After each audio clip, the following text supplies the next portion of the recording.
Welcome everybody to the last week of this class. As I said before and in the syllabus, this last week is sort of a shortened week, and we have 3 modules to cover in this week. So a little bit of a final push at the end here to get it all done, but then you guys are done. So final week, we're going to be covering first Module 11, which includes Chapter 7. So again, here's where we diverge a little bit in the order of the chapters. We're kind of going back. I like to cover this chapter towards the end, especially as we're getting into mental illness, which is going to be the next 2 modules after this one.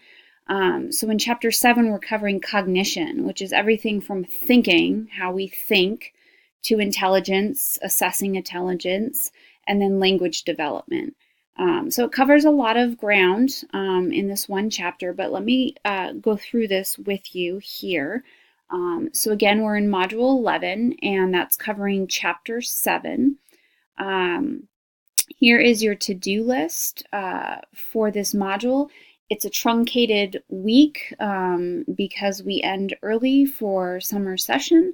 So please, I can't emphasize enough to pay attention to due dates. Don't assume anything is the same as it's been.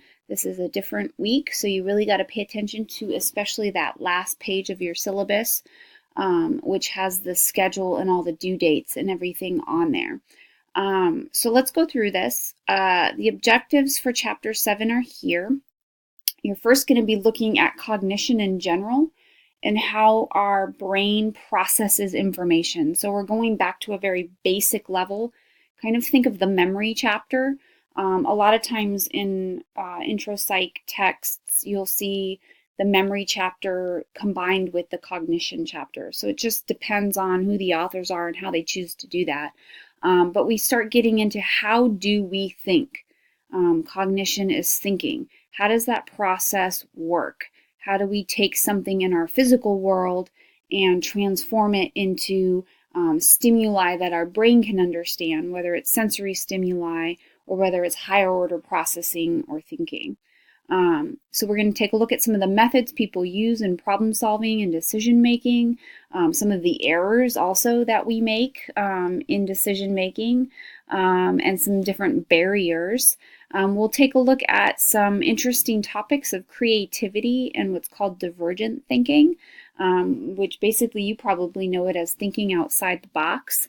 Where does that come from? How does that develop? How does that take place? So that's a fun kind of area of this chapter I think everybody is going to enjoy. And then we're going to get into more of the theories on intelligence. There was a lot of early psychologists who had differing opinions of how intelligence develops. You know, what makes for a quote-unquote smart person? Can we define intelligence using a single or singular definition, i.e. an intelligence quotient, IQ, right? We know IQ, we've heard of IQ. What does that consist of? And what exactly is that measuring? So we're going to be looking at how to measure intelligence, how to know if someone is smart, and smart how. We think of smart sometimes as being a general smart, but at other times we think of smart as being musically smart, or, you know, artistically smart, or, you know, very black and white, logical thinker kind of smart. So there's all different sorts of ways that we view intelligence, and we want to be able to measure those ways because nothing is useful unless we can really measure it. We can't quantify it. We can't even really define it accurately unless we can measure it somehow and compare individuals. So that's what we'll be taking a look at there, which gets us into the discussion of intellectual disabilities, as well as the flip side of that, which is giftedness. And then we're going to get into emotional intelligence, which is actually where we're going to spend some time with some of the discussion on this module. We'll then be looking at, you know, the influence of heredity versus the environment and how that affects our intelligence, how we learn. and the experiences that we gain. How much does that affect how our intelligence comes about, as well as develops over our lifespan? If we're not very smart when we're young, does that mean that we're always going to be that way, or can we learn to sort of be more intelligent? Are there different traits or things that we could be taking on or doing that would help us out? So we're going to take a little bit of a look there and compare and contrast heredity versus environment. And then the latter half of the book chapter gets into language development.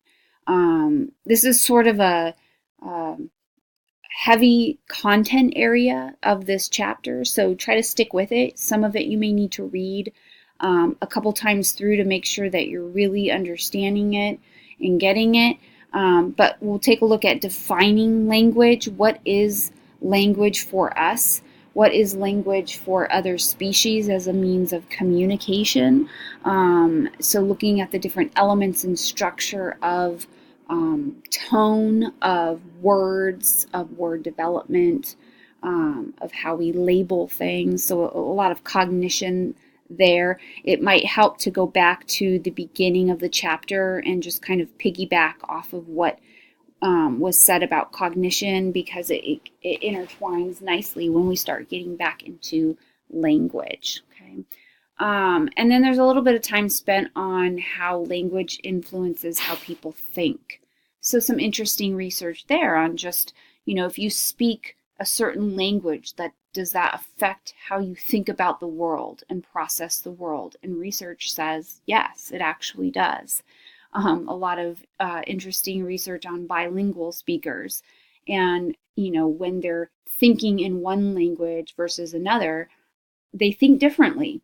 Different concepts of their selves come out, self-esteem, for instance. So some interesting stuff there. Hopefully you will enjoy that part. And we'll also be looking at other species, other animals, how they communicate and use language. We've learned a lot from looking at other species to understand our own language abilities. And then lastly, some methods for improving your thinking. Just when you thought you couldn't think anymore, you have some ways of improving your thinking. Here are the lecture slides for the chapter. The videos that you're going to be watching from Module 11 are coming from 2 different episodes in my Psych Lab. Episode 10, Cognition and Language, and then Episode 11, Intelligence. And as I referred to earlier, the discussion for this week deals with intelligence, specifically Hawk Reading number 14, titled Just How Are You Intelligent?, which covers Gardner's theory of multiple intelligence. Gardner was very much a proponent of the ways in which we develop our intelligence are differing. That there isn't necessarily one IQ per se. He was very much in favor of this idea that our brains develop in ways that are unique to each, and out of that comes areas that we are intelligent, and that it can get confusing to compare one person to another, because the ways in which we might vary in intelligence are indicative of perhaps our heredity, of our upbringing, environment, and that all lends itself to how we might display those. So that's what the discussion is all about. You're going to be looking at some criticisms of his theory.